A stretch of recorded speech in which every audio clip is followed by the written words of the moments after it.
Hello everyone, bringing it out here again. This isn't financial advice. This is just the way I'm looking at the market. I use this to get clarity in my own head. Um, Interestingly, if you go back to yesterday's video, you'll see that it played out so far pretty well, as I thought it might. A couple of interesting things that happened. So I think we were talking, I think it was around here that I was saying wouldn't surprise me if it came up and hit this, the slow moving average for the pi cycle indicator. So that's the 350 moving average.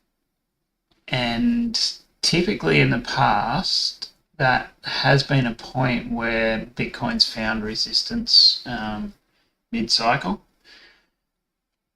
So interesting that we did actually come in and we have now hit that and rejected off it. One thing to note though, in the past it has gone potentially higher than that. So like it wouldn't surprise me if we got to an all-time high and rejected off that, for instance. Right here, I'd be pretty happy with that call and wouldn't really be taking much out. Wouldn't be leaving much in at the moment. Interestingly here, this is a sign that things are going to go higher. You got good volume, people buying up positions, and then a massive dump. Right? That dump there would have wiped out so many stop losses. That's a $2,000 top to bottom dump, right? Would have wiped out stop losses. Everyone would have had stop losses in under this point here. It's just wiped them out and then pushed straight back up with volume. Like that whole chunk had volume. I think that would have been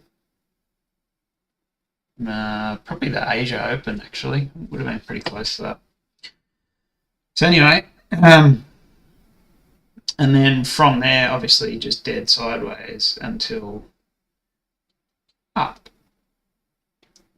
Interestingly, the green background again is the days where this particular strategy that I'm running a test on works best. And again, we had another positive trade on that day.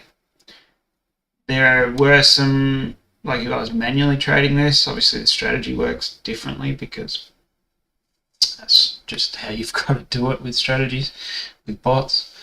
If I was manually trading this, that's a pretty good setup around here. So you've got long-term stochastic momentum turning up, or medium term turning up. Long term is in the bullish control.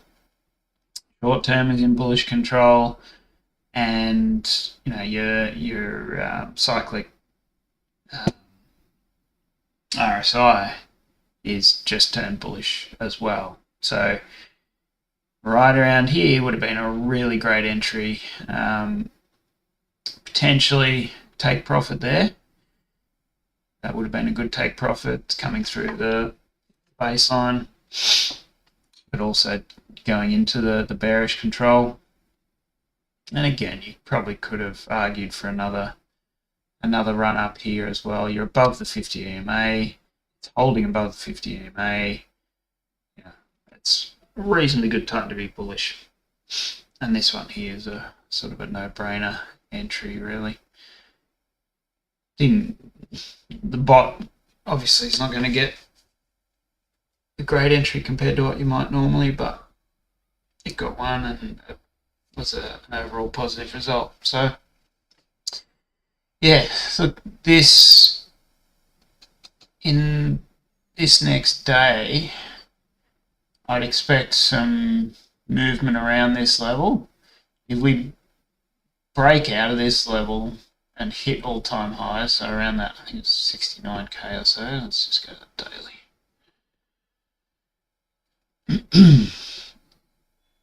Where was it? It's right up there. So 69,150. That's definitely not out of the question, hey. Still in the bullish control zone.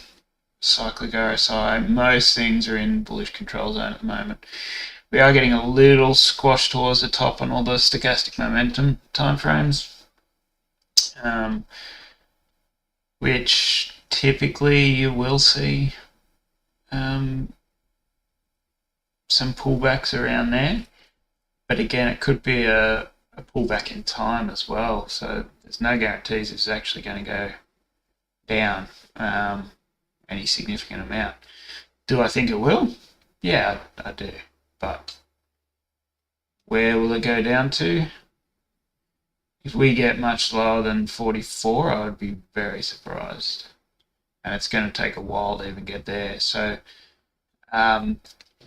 whatever pullbacks happen, either at or very soon, very close to, let's say, could be before, could be after, but at or very close to the halving, I would expect it to be pretty much up only after that. So, yeah, that's what I'm saying at the moment. What else have we got? Have a quick look at general stocks, videos, having a bit of a can't decide day. Sorry, NASDAQ. S&P 500, same deal. Again, these are sort of still in, well, looking, they're mostly in the bullish control zone still. Pullbacks are possible, but dollar's struggling. Dollar needs to bounce off this 200 EMA and the 50 EMA for it to actually start being bullish. But this baseline's turning down. The parabolic SAR is turning down. Interesting to see if we get sort of breakouts and retests at this level here. It's going to be a pretty key level. It was resistance through here. That will be an interesting one. And that will probably signal what the rest of the market's going to do. So dollar comes down, equities go up, materials will go up, energy will go up, gold will go up. Gold's already pumping at the moment, which is handy. I've got some of that. I'll keep an eye on that actually. That's going to retest this, I would think, in the next day or so. That's a pretty solid pump, supported by a lot of momentum too. See what happens when we get to that all-time high. I'm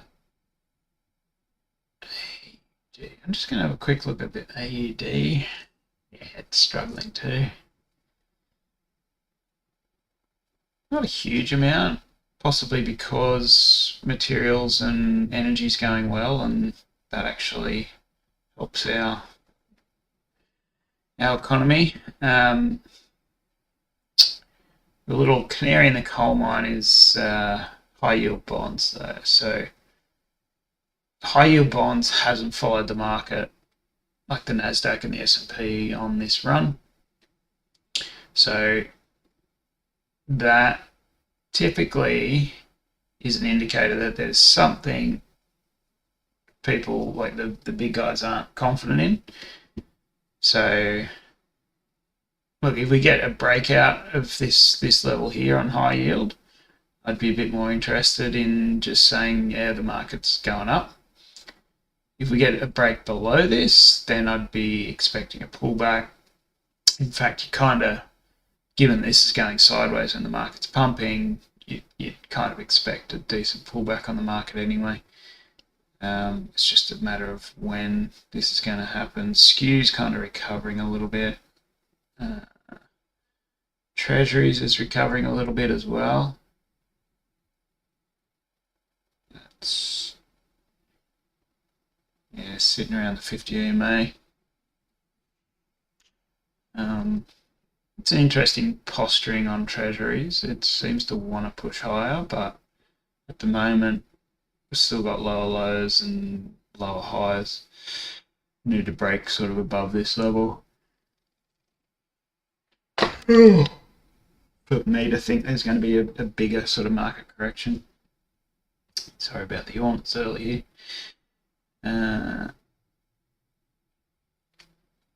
Okay. XLY, XLP's dropped quite a bit. That's an interesting one too. Typically when XLY, XLP is headed up at the same time as the market, you can be fairly confident it's a proper run, proper supported rally. If this starts dropping off considerably and we're still going sort of up or sideways, then again, you're either in a pullback in time or expecting a bigger pullback. XLI is just smashing. Industrials are still going strong. IWM has seemingly confirmed sort of a breakout of this level as well. So that is interesting. Not super strong through this level. You'd like to see a bit more of a push here, personally. Volume's not particularly great.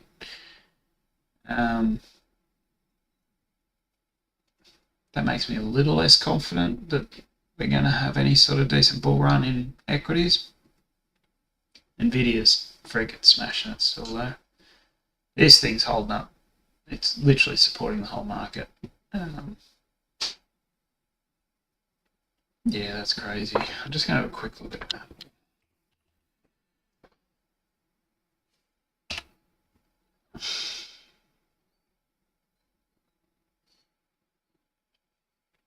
Oh, okay. That's interesting. So, Apple is considered by quite a few to be a bit of a canary in the coal mine as well. So, it's been struggling lately. And this is a big gap down. Like that level that it held yesterday was a pretty key level. And yeah, we just gapped straight down to here. That's suggesting next stop is 166, 167. That's kind of crazy to think. If Apple's doing that and the rest of the market is going okay, that makes me a little bit concerned. Tesla's struggling as well. That can be due to a lot of things though. Typically Apple would be due to market sentiment and consumer sentiment or things like that. So that's interesting. Literally with Nvidia going through the roof still and these two, Apple and Tesla, dropping hard, that's really interesting. Wow,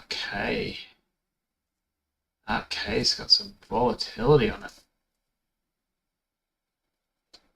Oh, some really unsure investors playing with this thing at the moment. It's sitting on its lows too.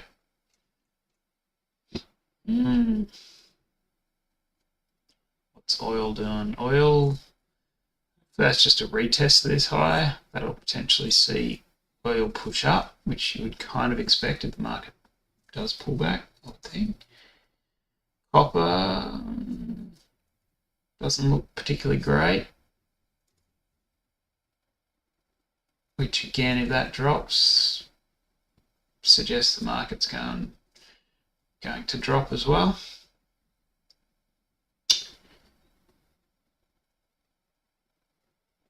US dollar, Japanese yen. Yeah, not much to report there. Alright, that's where things are at. Bitcoin's outperforming Ethereum at the moment. I would expect this to actually be a bit of a bottom here for a little bit. If Bitcoin does actually punch through this level, sorry, if it does reject off this level, let's look at it that way.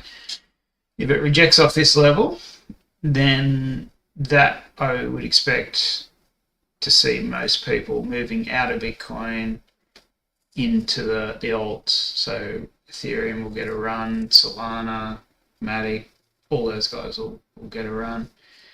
And the reason being is that if most OGs haven't taken profit and gotten out of Bitcoin and are shifting into alts at the moment, I'd be very surprised. Yeah, that there. As I said, we could push higher, we could challenge that all-time high. But I'd be surprised if we're not back within this slow-moving average within a couple of days. But this ETF is really, it is a game changer. I didn't think it was going to be that much, but that's the only reason I can see Bitcoin doing what it's done in this pre-halving rally. Hope that is of use. That's the way I'm looking at things. Have a good day.